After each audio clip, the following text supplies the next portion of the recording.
पाकिस्तान की सियासत से इमरान सरकार आखिरकार नॉकआउट हो ही गई। यहाँ की सियासत में 5 साल सफर तय करने के उनके ख्वाब टूट गए और सरकार बचाने की तमाम कोशिशें बेमानी साबित हुईं। 9 अप्रैल की रात पाकिस्तान की नेशनल असेंबली में इमरान सरकार अविश्वास प्रस्ताव पर बहुमत साबित नहीं कर सके और आखिरकार उन्हें सत्ता से बाहर होना पड़ा। इसके बाद अब पाकिस्तान के नए प्रधानमंत्री के तौर पर शहबाज शरीफ पदभार संभालेंगे। गौरतलब है कि पिछले दिनों नेशनल असेंबली भंग हो जाने की वजह से अविश्वास प्रस्ताव पर वोटिंग नहीं हो पाई थी और इमरान खान ने एक बड़े षड्यंत्र की बात कहते हुए राष्ट्रपति आरिफ अलवी से कहकर सदन को भंग करवा दिया था। लेकिन वो बात विपक्ष को इस कदर नागवारा गुजरी थी कि उन्होंने इसके बाद सुप्रीम कोर्ट का रुख किया। इस मामले में चली सुनवाई के बाद सुप्रीम कोर्ट ने अविश्वास प्रस्ताव पर वोटिंग न करवाने को असंवैधानिक माना था और 9 अप्रैल को इस पर वोटिंग का आदेश दिया था। इस पर जैसा अंदेशा था ठीक वैसा ही हुआ भी। 342 सदस्यों में से 174 ने इमरान सरकार के खिलाफ मतदान किया और आखिरकार उन्हें सत्ता गंवानी पड़ी। हालांकि इसके बाद अब विपक्ष की संयुक्त पसंद के तौर पर शहबाज शरीफ यहां की सत्ता पर काबिज होने जा रहे हैं। इमरान की सत्ता से बेदखली भी वहां के सियासी इतिहास में दर्ज हुई है, क्योंकि यहां ऐसा पहली बार देखा गया जब सरकार के खिलाफ पूरा विपक्ष एकजुट हुआ हो और ऐसा पहली बार हुआ है जब सेना ने खुद को इस तरह से पेश किया कि उनका देश की सत्ता से कोई वास्ता नहीं है। पिछले दिनों पाक सेना की ओर से एक ऐसा बयान भी आया था जिसमें उनकी ओर से यह स्पष्ट करने की कोशिश की गई थी कि पाकिस्तान में हो रही राजनीतिक उथल-पुथल के पीछे सेना का कोई हाथ नहीं है। उनका वो स्पष्टीकरण मीडिया रिपोर्ट्स में जताई जा रही संभावनाओं के बाद सामने आया था। यानी सीधे सीधे ये जताने की कोशिश की गई कि पाकिस्तान में जमहूरियत या लोकतंत्र ही है, उसकी आड़ में सेना का कोई रोल नहीं है। खैर, अब पाकिस्तान में साफ हो चुका है कि अब सरकार विपक्ष की संयुक्त पसंद से शाहबाज ही बनने जा रहे हैं। शहबाज शरीफ पाकिस्तान के पूर्व प्रधानमंत्री नवाज शरीफ के भाई हैं। उनके पीएम बनने की खबरों के साथ अब सवाल ये भी उठने लगे हैं कि उनका पीएम बनना भारत के लिए क्या मायने रखता है, क्योंकि यहां की राजनीति के शरीफ घराने के साथ भारत के एक्सपीरियंस ज्यादा बेहतर नहीं रहे हैं। कारगिल युद्ध के दौरान सत्ता में नवाज शरीफ ही थे जिन्होंने दोस्ती का पैगाम देने वाले भारत को बदले में जंग दी थी। हालांकि उन्हें लेकर यह भी कहा जाता रहा कि उनके दौर में सेना की मनमानी के आगे वे खुद भी बेबस थे। वहीं अब शहबाज शरीफ जो संयुक्त विपक्ष के समर्थन से पीएम बनने जा रहे हैं, उस विपक्ष की नजरें भारत को लेकर तिरछी ही रही हैं। यहां की असेंबली में भी जब इमरान या उनके विदेश मंत्री ने भारत के कसीदे पढ़े थे तो उन्हें विपक्ष की 2 टूक ही सुनने को मिली थी। भारत और पाकिस्तान के बीच 3 जंग हो चुकी है। इमरान के शासन में ही पुलवामा अटैक से भारत दहल उठा था तो भारत ने भी सर्जिकल और बालाकोट स्ट्राइक कर मुंहतोड़ जवाब दिया था। कुल मिलाकर भारत और पाकिस्तान के संबंध इमरान के शासन में और खराब ही हुए। खैर, अब पाकिस्तान में हुए सत्ता परिवर्तन को कई नजरों से देखा जा रहा है। पाक मीडिया रिपोर्ट्स के मुताबिक पाकिस्तान में अब एक नया सवेरा देखने को मिलेगा। माना जा रहा है कि पाकिस्तान में बनने वाली नई सरकार अपने डिप्लोमेटिक संबंधों को सुधारने पर पूरा जोर लगाएगी ताकि दूसरे देशों से संबंध बेहतर कर व्यापारिक रास्ते आबाद किए जा सकें और यहाँ की बेपटरी अर्थव्यवस्था को वापस पटरी पर लाया जा सके। महाराष्ट्र में लाउड स्पीकर को लेकर विवाद थमने का नाम नहीं ले रहा है। राज ठाकरे की महाराष्ट्र नवनिर्माण सेना ने रामनवमी के मौके पर मुंबई में शिवसेना भवन के बाहर लाउड स्पीकर लगाकर हनुमान चालीसा बजाया। हालांकि कुछ ही देर बाद पुलिस शिवसेना भवन पहुंची और इसे बंद करवा दिया। पुलिस ने उस गाड़ी को भी जब्त कर लिया जिस पर लाउड स्पीकर लगाकर हनुमान चालीसा का पाठ पढ़ा जा रहा था। साथ ही पुलिस ने एमएनएस नेता यशवंत किलेकर को हिरासत में लेकर शिवाजी पार्क पुलिस स्टेशन गई। बता दें कि पिछले दिनों एमएनएस कार्यकर्ताओं को संबोधित करते हुए राज ठाकरे ने महाराष्ट्र की मस्जिदों से लाउड स्पीकर हटाने की मांग की थी। राज ठाकरे ने स्पष्ट शब्दों में कहा था कि अगर पुलिस और प्रशासन जल्दी मस्जिदों से लाउड स्पीकर नहीं हटाती है तो मस्जिदों के सामने तेज आवाज़ में हनुमान चालीसा बजाएंगे। आपको जानकारी के लिए बता दें, 2 अप्रैल को राज ठाकरे ने शिवाजी पार्क में एक रैली में कहा था कि मस्जिदों में लाउड स्पीकर इतनी तेज आवाज़ में क्यों बजाए जाते हैं। अगर इसे नहीं रोका गया तो मस्जिदों के बाहर स्पीकर पर अधिक तेज आवाज में हनुमान चालीसा बजाई जाएगी। राज ठाकरे ने चेतावनी देने के बाद ये भी कहा था, मैं प्रार्थना या किसी विशेष धर्म के खिलाफ नहीं हूँ।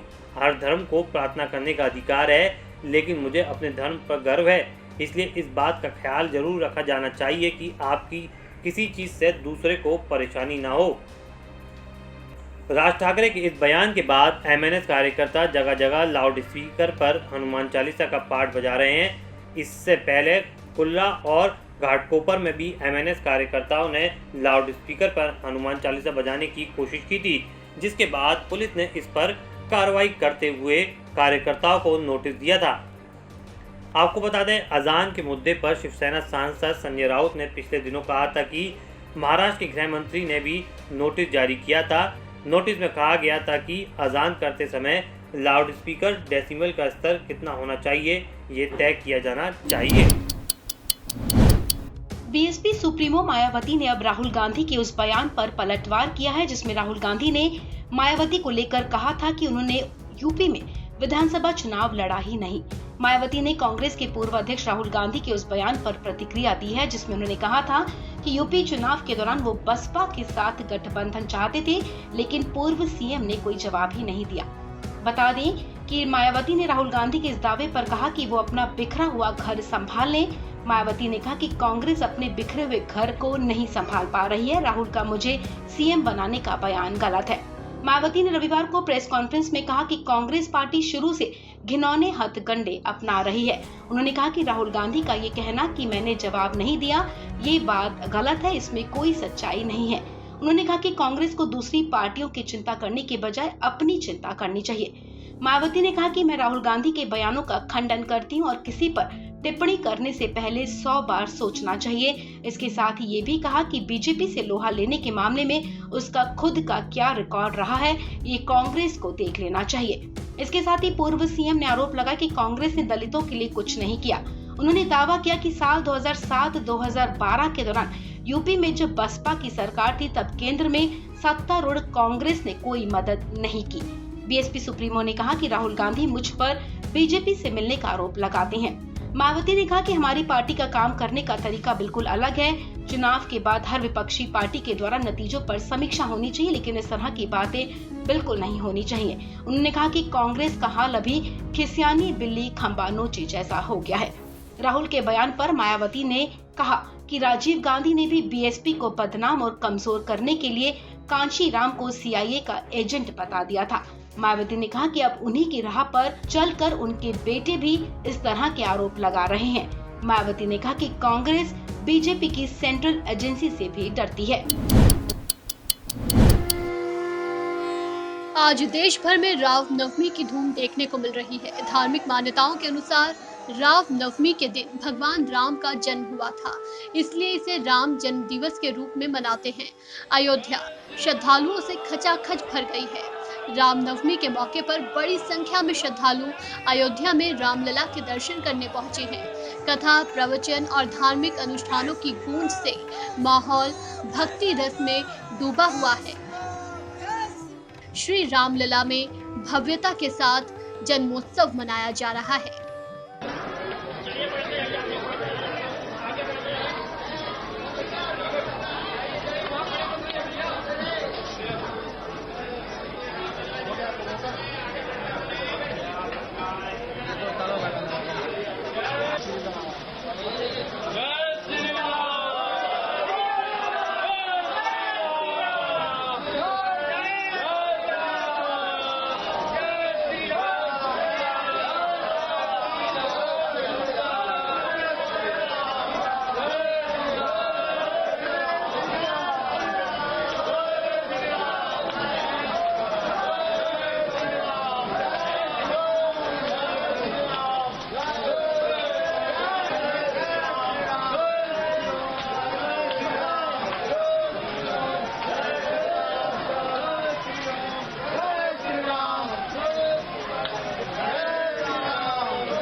रामनवमी के अवसर पर पटना के महावीर मंदिर में श्रद्धालु दर्शन करने पहुंचे। लंबी कतारों में खड़े श्रद्धालुओं का उत्साह बढ़ा हुआ है। भक्तों ने यहां जमकर जय श्री राम के नारे लगाए।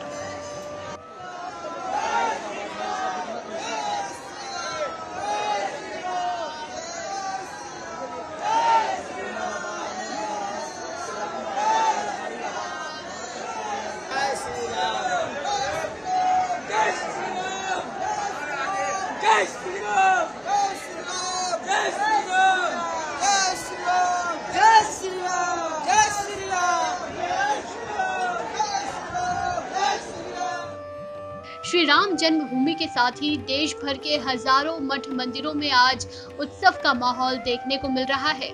बेंगलुरु में लोग रामनवमी के मौके पर नाच रहे हैं और रामनवमी के पावन पर्व को मनाते हुए जुलूस निकाल रहे हैं। देखिए यहाँ किस अंदाज में श्री राम जन्म का उत्सव मनाया जा रहा है।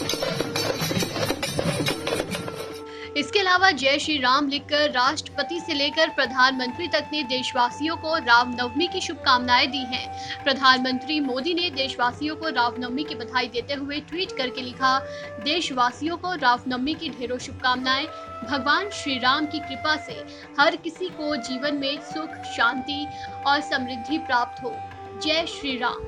राष्ट्रपति रामनाथ कोविंद ने रामनवमी पर देशवासियों को शुभकामनाएं दी। उन्होंने ट्वीट कर लिखा, सभी देशवासियों को रामनवमी की शुभकामनाएं। मर्यादा पुरुषोत्तम श्री राम का जीवन, उनकी कर्तव्य निष्ठा और उच्च आदर्श पूरी मानवता के लिए मार्गदर्शन और प्रेरणा के स्रोत हैं। आइए हम सब प्रभु राम के आदर्शों को अपने जीवन में आत्मसात करते हुए राष्ट्र निर्माण में योगदान का संकल्प लें। उत्तर प्रदेश के मुख्यमंत्री योगी आदित्यनाथ ने ट्वीट करते हुए कहा कि सभी को महापर्व रामनवमी की शुभकामनाएं। उन्होंने ट्वीट कर कहा कि मर्यादा पुरुषोत्तम प्रभु श्री राम का जीवन चरित्र समस्त मानव जाति के लिए एक आदर्श है। प्रभु की कृपा सकल विश्व पर बनी रहे। तो वहीं गृह मंत्री अमित शाह ने ट्वीट कर लिखा, समस्त देशवासियों को रामनवमी के महापर्व की हार्दिक शुभकामनाएं। मर्यादा पुरुषोत्तम श्री राम का जीवन हमें मर्यादाओं का पालन कर सत्य और धर्म के मार्ग पर चलने की सीख देता है। प्रभु श्री राम सभी पर अपनी कृपा और आशीर्वाद बनाए रखें। जय श्री राम। तो वहीं राहुल गांधी ने भी इस मौके पर ट्वीट कर देशवासियों को बधाई दी। उन्होंने लिखा, आप सभी को रामनवमी की हार्दिक शुभकामनाएं। आशा करता हूं कि ये पावन पर्व सभी के जीवन में खुशियां लाए। भारत में कोरोना वायरस के एक्सी वेरिएंट के मामले बढ़ते जा रहे हैं। अब एक्सी वेरिएंट का तीसरा केस मिलने की खबर ने हड़कंप मचा दिया है। मुंबई में पहला केस सामने आने के बाद गुजरात में दूसरा केस मिला। अब तीसरा केस फिर मुंबई से ही सामने आया है, जिसने चिंता बढ़ा दी है। वहीं दूसरी तरफ भारत में कोरोना के मामलों में गिरावट देखने को मिल रही है, जिस वजह से यहाँ पाबंदियां भी हटाई जा रही हैं। आपको बता दें कि स्वास्थ्य मंत्रालय रोजाना कोरोना के आंकड़े शेयर करता है। उसी के मुताबिक रोजाना हम भी आपको कोरोना अपडेट देते हैं। कोरोना अपडेट में हम आपको रोजाना ये जानकारी देते हैं कि देश में कितने नए मामले दर्ज किए गए, कितनी मौतें हुई, कितनी वैक्सीन लगाई गई, कितने टेस्ट किए गए, कितने मरीज ठीक हुए हैं और देश के अलग अलग राज्यों में कोरोना का क्या हाल है। तो शुरू करते हैं आज का अपडेट। आज कोरोना के 1054 नए केस सामने आए हैं। अब देश में कुल संक्रमितों की संख्या 4,30,35,271 हो गई है। पिछले 24 घंटों में 29 लोगों की कोरोना महामारी की वजह से मौत हो गई। मौत के नए आंकड़ों के साथ ही देश में संक्रमण से मरने वालों का आंकड़ा अब 5,21,685 पर पहुंच गया है। कोरोना वायरस के संक्रमण को हराकर ठीक होने वालों की बात करें तो पिछले 24 घंटे में देश भर में 1,258 मरीज ठीक हुए, जिसके साथ ही कोरोना से ठीक होने वाले मरीजों की संख्या बढ़कर 4,25,02,454 हो गई है। ये जानकारी स्वास्थ्य मंत्रालय की तरफ से रविवार सुबह जारी किए गए आंकड़ों के मुताबिक है। देश में एक्टिव केस अब 15,000 से नीचे पहुंच गए हैं। अब एक्टिव केस 11,132 हैं। कोरोना वायरस संक्रमण पर लगाम कसने के लिए सरकार वैक्सीनेशन पर काफी जोर दे रही है। स्वास्थ्य मंत्रालय के मुताबिक बीते दिन 14,38,792 वैक्सीन की डोज लोगों को लगाई गई। अब तक वैक्सीन की कुल 185,70,71,655 करोड़ डोज लोगों को लग चुकी है। देश में अब 12 साल से ऊपर उम्र के बच्चों का वैक्सीनेशन भी शुरू हो गया है। वहीं आज से 18 प्लस से ऊपर उम्र के लोगों को बूस्टर डोज लगाई जाएगी। कोरोना टेस्ट की बात करें तो पिछले 24 घंटे में देश भर में 4,18,345 टेस्ट किए गए हैं। अब तक देश में लगभग 79 करोड़ 39 लाख कोरोना टेस्ट किए जा चुके हैं। अगर राज्यों के आंकड़ों पर नजर डालें तो बुधवार के आंकड़ों के मुताबिक केरल में 347 लोगों को कोरोना पॉजिटिव पाया गया और 6 मरीजों की मौत हुई। कर्नाटक में 46 मामले सामने आए और किसी की मौत नहीं हुई। तमिलनाडु में 21 लोगों के संक्रमण होने की खबर सामने आई है और किसी भी मरीज की मौत नहीं हुई। नए मामलों की बात करें तो महाराष्ट्र में बीते दिन 132 लोगों को कोरोना संक्रमित पाया गया और 6 मरीजों की जान गई। दिल्ली में शनिवार को कोरोना वायरस संक्रमण के 160 नए मामले सामने आए। गुजरात में शनिवार को कोविड-19 के 34 नए मामले दर्ज किए गए। महाराष्ट्र में शनिवार को कोरोना वायरस का XC वेरिएंट का एक मामला सामने आया है, जिसके बाद कहा जा रहा है कि चाहे पाबंदियां हटा दी गई हो, लेकिन सावधान रहने की बेहद जरूरत है। इस खबर में फिलहाल इतना ही। तमाम अपडेट्स के लिए बने रहिए वन इंडिया के साथ।